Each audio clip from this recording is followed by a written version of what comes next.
ایک بزرگ کو ایک شخص نے جا کر کہا حضرت حج پر جا رہا ہوں۔ پوچھا کہاں جا رہے ہو؟ کہنے لگا مکہ جا رہا ہوں۔ پھر پوچھا کہاں جا رہے ہو؟ کہنے لگا بیت اللہ جا رہا ہوں۔ پوچھا کہاں جا رہے ہو؟ کہنے لگا اللہ کے گھر جا رہا ہوں۔ فرمایا جس کے گھر جا رہے ہو اس سے تعلقات اچھے ہیں؟ جس کے گھر جا رہے ہو اس کا پورا تعارف سامنے ہے؟ جب آدمی کسی کے گھر جاتا ہے تو ایڈریس معلوم کرتا ہے، پھر اس کی پروفائل معلوم کرتا ہے، اس کا عہدہ کیا ہے، پھر اس کا مزاج معلوم کرتا ہے، اس کو کیا تحفہ دینے جاؤں۔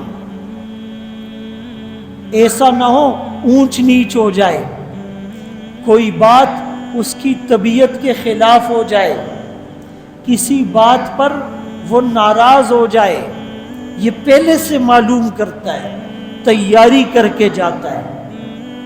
ہم ٹکٹ کی، پاسپورٹ کی، ویزے کی، بیگ کی، جوتوں کی، کرنسی کی، ریال کی، یہ تیاری تو کرتے ہیں، لیکن جو اصل تیاری ہے کہ دل پاک ہو جائے، پیٹ پاک ہو جائے، حج کے مناسک کو سیکھ لوں، وہ تیاری نہیں کرتے، جیسے گئے تھے ویسے لوٹ آئے۔ تو فرمایا کہ جس کے گھر جا رہے ہو اس کا تعارف سامنے ہو، اس سے تعلقات اچھے ہو، یہیں سے اس کو راضی کر کے جائے، توبہ کر کے، صلاۃ الحاجت پڑھ کے، گناہوں کی معافی مانگ کر، اس کے سامنے رو دھو کر، اور جس کا دل توڑا ہے اس سے جا کر معافی مانگ لو، اور جس کا حق کھایا ہے پھر صرف معافی سے بات نہیں بنے گی، پہلے اس کا حق اس کو دو، پھر معافی مانگو۔